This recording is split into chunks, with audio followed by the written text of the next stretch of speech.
Hello everyone, কেমন আছো তোমরা? আশা করছি খুব খুব ভালো আছো। আর আমিও তোমাদের আশীর্বাদ এবং ভালোবাসায় ভালো আছি।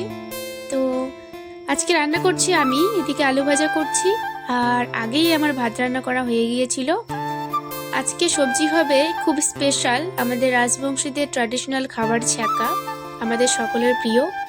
কিন্তু এই ছ্যাঁকাটা আমি আজকে আলাদাভাবে রান্না করবো, একদমই অন্যরকমভাবে। এর আগে কখনোই আমি রান্না করিনি, আর এইভাবে কখনো খাইও নি। তো তার জন্য কয়েকটা শুটকি মাছ ছিল, সেগুলো ভেজে নিয়েছি। আর ছ্যাঁকাটা কিন্তু কচুর হবে, কচুর ছ্যাঁকা আর কি। প্রথমেই কড়াইতে কাঁচা লঙ্কা, রসুন এগুলো একটু ভেজে নিচ্ছি। তারপরেই আমি কচুগুলো দিয়ে এই যে ভাতের মাছ দিচ্ছি। এটাই হচ্ছে বিশেষত, আমি জল দিয়ে আগে ছ্যাঁকা রান্না করতাম, কিন্তু ভাতের মাছ দিয়ে এইবার প্রথম। তো এই যে লাস্টে শুটকি মাছ দিয়ে আমাদের ছ্যাঁকা একদম তৈরি। এটা কোনো প্রেমের ছ্যাঁকা না, এটা হচ্ছে আমাদের ভালোবাসার ছ্যাঁকা। তো কেমন লাগলো আমার রান্নাটা অবশ্যই বলবে।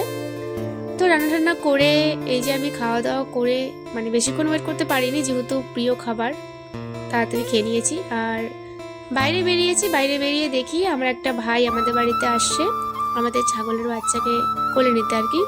ও আসে প্রায় প্রায় আমাদের বাড়িতে ছাগলের বাচ্চা আর কি দেখতে। তো ভিডিওটা তোমাদের কেমন লাগছে অবশ্যই কমেন্টস করে বলবে। আর এদিকে বিকেলে স্নান টান করে রেডি হয়ে একটু ঘোরাফেরা করছি আর কি। তো এখানে অনেকেই ছিল, আমার বোনরা সবাই, অনেকেই, তাদের সাথে দেখা হলো, মজা হলো। তো আজকে ভিডিওটা এতটুকু, টাটা।